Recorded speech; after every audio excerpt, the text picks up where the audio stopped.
Hello, my darling.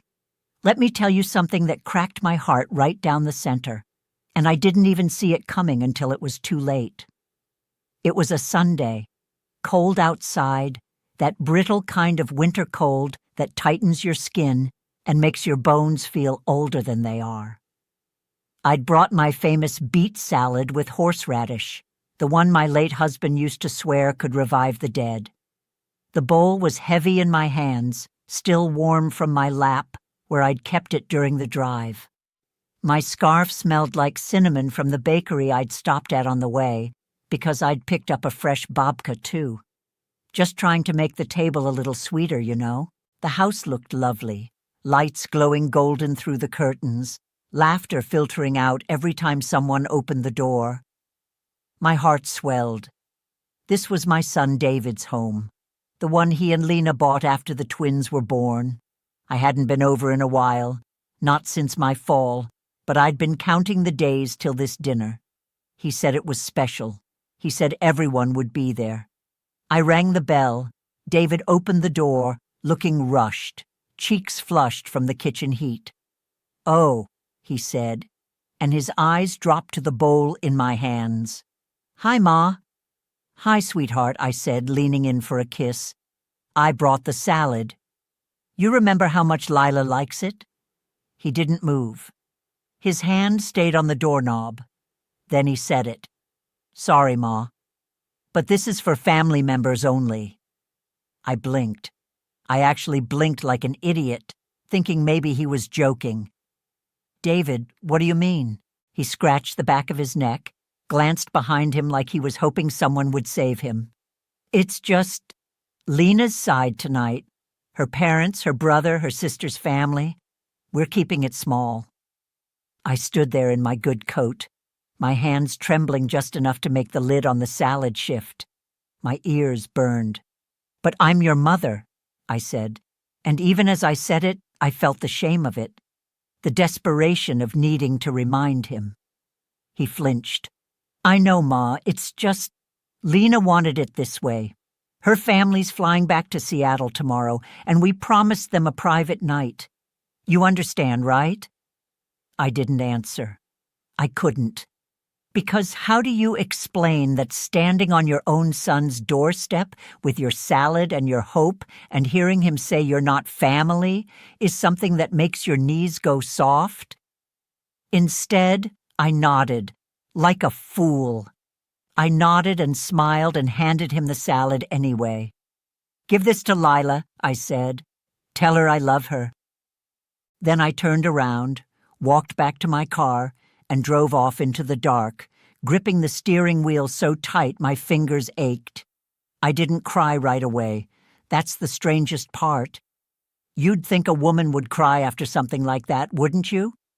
But no, I drove straight home, turned off the lights, sat in my kitchen with the babka still in its paper bag, and just sat. The radiator clanked once, sharp and metallic, the only sound in the room.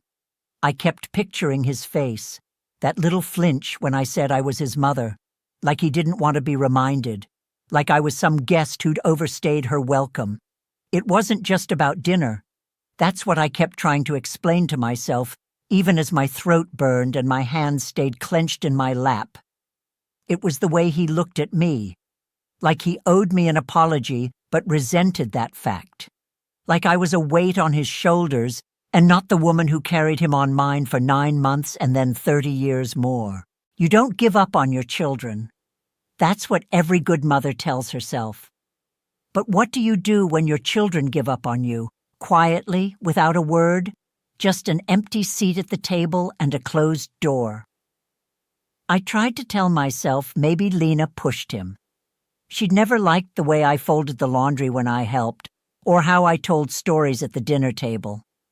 Once I'd told the twins how David used to pee himself when he laughed too hard, and she gave me that tight smile that says, "Never again." But still, he's a grown man. He's a father. He should know better. I didn't sleep that night. My mind kept going back to old times, his 8th birthday, when I stayed up till 2 a.m., sewing the cape for his superhero costume because the store ones were too cheap and flimsy. The night of his first big breakup, when he called me at midnight and I sat with him in the car, parked outside a gas station, listening to him cry. And then I thought of the dinner, the laughter, the glasses clinking, the chairs full, and me outside. I told myself I wouldn't say anything. I told myself I'd give it time. But the next day, when I called, just to hear my granddaughter's voice, Lena answered. She said they were resting after a long night. I didn't hear from David for a week. When he finally called, his tone was brisk, efficient. "Hey, Ma. Sorry about the mix-up last Sunday." "Mix-up?" "Sure," I said. My voice sounded too calm. "No problem." But a shift had happened, something subtle but real. I started answering my phone less, stopped offering to help with the kids. And in my quiet kitchen, I found myself staring at the framed photo of me and him from the day he graduated med school, his arm around my shoulder, his smile wide. That was another life, I realized, a different David, one who still remembered where he came from. I wasn't sure who this new one was, but I was starting to understand what it meant to be alone. A week turned into 2, then a month, then another. He didn't come by, not even with the kids. No knock on the door, no, "Hey, Ma, thought we'd stop in," like he used to. I made excuses for him in my head at first. He's busy at the hospital. Lena's probably overwhelmed. The twins have school. Life piles up, doesn't it? We all know how that goes. But the excuses started to sound thinner and thinner. And then, one evening, I was at the supermarket, standing in line with a basket full of apples and chicken thighs, when I heard a familiar laugh. I turned. There they were, David, Lena, the kids, a whole cart filled with snacks and soda and paper plates, party things. He didn't see me at first. He was tossing something into the cart, talking to Lila, who was giggling about cupcakes. I stepped forward.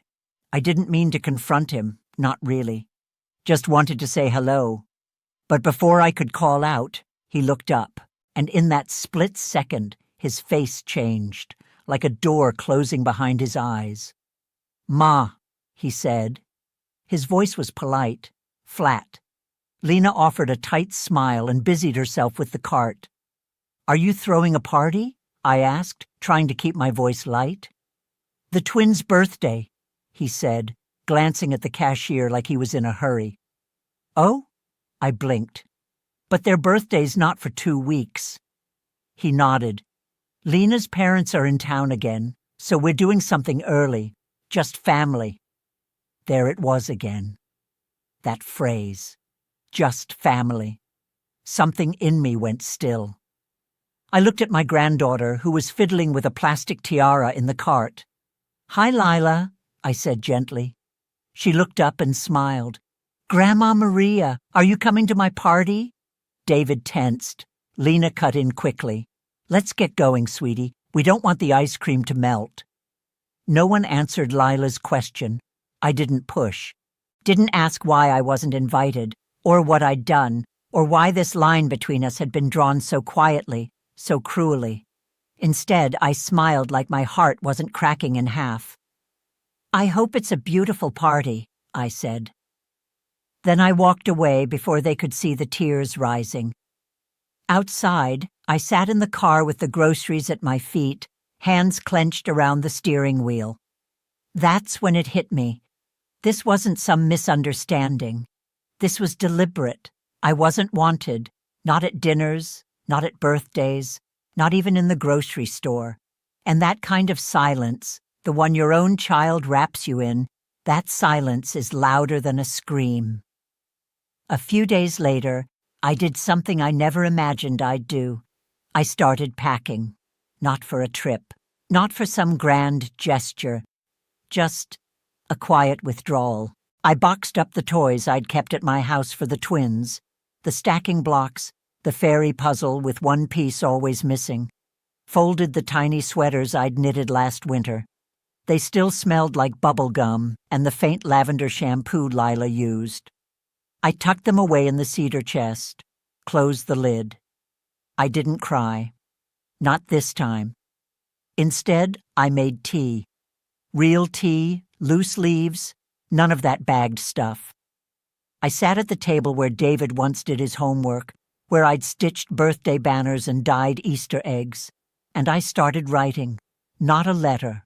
A list, not of grievances, no. A list of everything I did right. It started with his birth, how I labored for 17 hours without so much as an aspirin, how I hummed lullabies even when my stitches were fresh and every step felt like punishment, how I worked 2 jobs when his father got sick, sewing at night until my fingers bled, how I never missed a parent-teacher meeting, not once, how I sat in a freezing car for 6 hours while he took his SATs, just so he wouldn't feel alone, how I gave up dating entirely because I didn't want to bring strange men around him, how I paid for his med school application fees by selling my wedding jewelry. I wrote it all down, slowly, carefully, and when I finished, I sat back and breathed in the steam of my tea. I wasn't a perfect mother, but I damn well showed up. And now here I was, shut out, erased, treated like an inconvenience. I thought of calling him, thought of marching to that house, list in hand, reading it out loud in front of whoever dared tell me I wasn't family. But something stopped me. It wasn't pride. It was something colder, something final. A realization that maybe love can bend for years, but eventually it breaks, especially when it's always you doing the bending. Then the phone rang. It was Betty. She and I go back 40 years, ever since our boys played Little League together. I heard what happened, she said softly. The dinner, the party, Maria. Come over. I made soup. I didn't answer at first. I just sat there, list still in hand. And then I whispered, okay. I didn't bring anything with me. No salad, no babka, just myself. Betty opened the door, looked me right in the eye, and said, "Your family here." I cried then, not from pain, but from the relief of being seen. Betty's kitchen was warm in that special way only old kitchens can be. Soup bubbling, wood creaking underfoot, the faint smell of dill and garlic threading through the air like a memory. She handed me a mug of tea and didn't say a word, didn't press, just let me sit. After a while, I found myself talking, not complaining, just telling the truth, how it started slow. David rescheduling dinners, forgetting birthdays, brushing off my offers to help with the kids. How Lena always seemed just a little irritated when I called, like I was interrupting something more important. How David stopped asking how I was, stopped hugging me goodbye. I kept adjusting, I said, my voice hoarse. Kept telling myself it was just a phase, that they'd come around, that maybe I was too much sometimes. Betty didn't interrupt, just kept her hand on my wrist, thumb rubbing gently like I was a child again. And then that night on the porch, when he said it was for family only, I shook my head. I still don't understand how we got here. Her voice was low and kind. You don't have to understand cruelty to recognize it, Maria. That sentence, it cracked something open. I realized I'd spent too long trying to earn back something I never should have had to prove in the first place. That I belonged, that I mattered. But I also knew this. I couldn't change them. I could only change me. So I stopped calling, I stopped waiting, I stopped setting an extra place at my own table, just in case they remembered me. Instead, I began rebuilding my life, quietly, simply. Lunches with Betty turned into little traditions. Sundays at the local library, reading to children whose parents worked weekends. I joined a knitting circle. I taught a widow down the street how to make my horseradish beets. Life shrank down, and in some strange way, it deepened. But grief still came, especially on birthdays, especially when I saw grandmothers holding the hands of girls with shiny hair and missing teeth. And one night, months later, I came home to find a card in the mailbox. No return address. Inside, a child's drawing, Lila's name written in block letters, a stick figure of me with curly hair and a heart on the chest. I stared at it for a long, long time. No note from David, no invitation, just that picture, a crumb, a thread. And I realized I could love my granddaughter fiercely, deeply, from a distance if I had to. I would always leave the door unlocked in my heart, but I would no longer wait in the cold. It was late spring when I saw David again. I hadn't laid eyes on him in nearly 7 months. I was coming out of the bakery, a fresh loaf of dark rye under my arm, when I saw him standing by his car, fiddling with something in the back seat. He looked older, tired, but not in the way work tires you, more like the weight of choices hanging heavy on a man's spine. I froze. Part of me wanted to turn around, walk away, pretend I didn't see him. But some instinct deeper than pride kept me rooted to the sidewalk. He looked up. Our eyes met. For a moment, I saw a flicker of something in his face. Regret, maybe, or recognition. He walked over, no smile. "Hi, Ma." My heart thudded, stupidly hopeful. "Hello, David." There was a pause. Too long. "I've been meaning to call," he said, scratching the back of his neck like he used to when he lied about skipping class. "Work's been crazy." I nodded. "It usually is." Another beat of silence. "Lila's been asking about you," he said, not meeting my eyes. I felt a sharp ache. "She drew me a picture." He looked up, surprised. "She did?" "It came in the mail. No note, just the picture." He shifted uncomfortably. "That wasn't from me." "I know." Another silence. The kind that stretches like a rope between two people who used to know each other's breath. Then he said, "Lena thinks you're too intense, that you make her feel judged." I stared at him. "Do you think that?" He opened his mouth, closed it, looked away. "I don't know," he muttered. "You always had a way of making things about you." That landed like a slap, and I almost defended myself, almost launched into all the sacrifices, all the ways I bent and softened and held my tongue. But I didn't. I just looked at my son, the man I raised, the boy I loved with my whole being, and I saw someone who needed me small, quiet, grateful for crumbs, and I couldn't be that woman anymore. I handed him the loaf of bread. "Take this. The kids like it toasted." He blinked. "You're not coming by?" "Not today." "Will you come to Lila's dance recital next week?" I studied him. "I'll think about it." And I walked away. My knees trembled as I went, but I kept walking, step by step, down the sidewalk and back toward my own life. A few days later, I got a text from an unknown number. "Hi, Grandma. This is Lila. I'm in a dance show on Saturday. I hope you can come. I miss you. Love you." That was all. Just that. I sat with the phone in my hand for a long time, not because I didn't know how to answer, but because I did. And it terrified me. You see, I knew I'd go. Of course I would. She was a child, my granddaughter. She hadn't shut the door on me. Her parents had. And that's an entirely different kind of heartbreak. You can't punish a child for someone else's choices, not even when it hurts, especially when it hurts. So I went.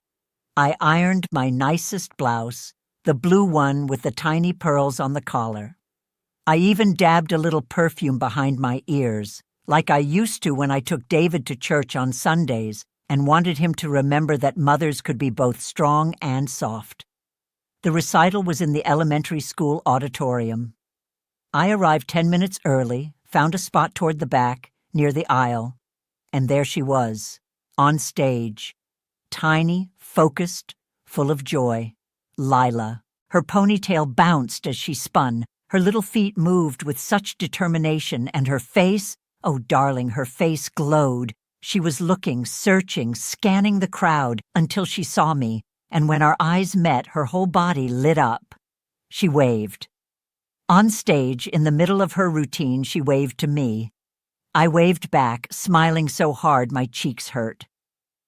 After the show, I stayed seated as the crowd shuffled out. I wasn't sure what would happen next, if I'd be welcomed or ignored, but she came barreling down the aisle in her tutu and glitter shoes and launched herself into my arms. "You came!" she cried into my neck. "You came, Grandma!" I held her tight. "Of course I came, my heart." David approached slowly behind her. Lena lingered near the exit, her arms crossed, eyes cold. He cleared his throat. "That was nice of you," he said. I looked at him, steady. "I didn't come for you." He blinked. "I came because your daughter asked me, and when a child calls out with love, I don't turn away." He looked like he might say something, but Lila interrupted, grabbing my hand. "Will you come get ice cream with us?" I glanced at David, at Lena, then back to Lila. "Not today, sweetie," I said gently, "but I'll call you this week. Maybe we can have our own special day." Her face lit up. "Yes, just us? Just us." And as I walked out of that auditorium, into the golden light of early evening, I knew I'd made the right choice. I couldn't force David to love me the way I needed, but I could still be someone worth loving, especially to her. The next Saturday, Lila and I met at the small park near my apartment, the one with the duck pond and the crooked swing that still creaks like an old song. She came running toward me with paint-stained sneakers and a sun hat askew, a story already tumbling from her mouth. We spent the whole afternoon together, ice cream, feeding ducks, sitting on the bench where I used to take David when he was small enough to fit in the crook of my arm. She asked me questions, told me about school, laughed so hard at one of my stories that she snorted strawberry ice cream out of her nose, and I thought, this is enough. Later, as we walked back toward her father's car, she looked up and said, "Why don't you come over anymore?" I didn't lie. I knelt down to her level, brushed her hair back gently. "Sometimes grown-ups forget how to be kind," I said. "But I will always be close to you, even if it's not in the same room." She looked at me with wide eyes, then nodded slowly. "I'm glad you still came today." I smiled. "Me too, my heart." And then she got in the car, waved at me through the back window as they pulled away. I stood there until the taillights disappeared. I won't pretend that fixed everything. It didn't. David never apologized, Lena never called. But something in me shifted. I stopped mourning the door they closed, and I started tending the ones still open. Sometimes, family is not where you came from, but where you are still invited in. And if the table you set with love no longer welcomes you, darling, then you bless it and walk away. You make a new table, even if it's just for two. Sometimes, family is not where you came from, but where you are still invited in. And if the table you set with love no longer welcomes you, darling, then you bless it and walk away. You make a new table, even if it's just for two. This is the final part. Later that night, I sat by the window with a blanket on my lap and a cup of chamomile tea in my hand. The park was quiet now, just a street lamp flickering and the sound of wind brushing through the branches, and I thought about all the times I had begged, softly, silently, in my heart, for a place in their world. All the ways I'd tried to stay useful, needed, wanted. I thought about how long I had mistaken closeness for love, access for affection. But the truth, as painful as it is also freeing. Love doesn't slam doors in the face of someone who shows up with warm hands and good food and an open heart. Love doesn't ask you to shrink, to stay quiet, to pretend you aren't aching. Lila saw me today, not out of obligation, not because someone made her. She looked for me from that stage, and when she found me, she lit up like the sun itself. That moment, right there, it stitched something back together inside me. Not the old thing, that's gone now, but something new, smaller perhaps, but real. I'm still here, still loving, still mothering in the ways I know how. And if someday David knocks on my door, not because Lena told him to, not out of guilt or duty, but because he remembers, I'll open it. But I won't be standing behind it anymore, waiting in the dark. I'll be out in the garden, planting something that grows. Because I've got love left in me, and I've finally learned where to put it. Not where it gets thrown away, but where it blooms.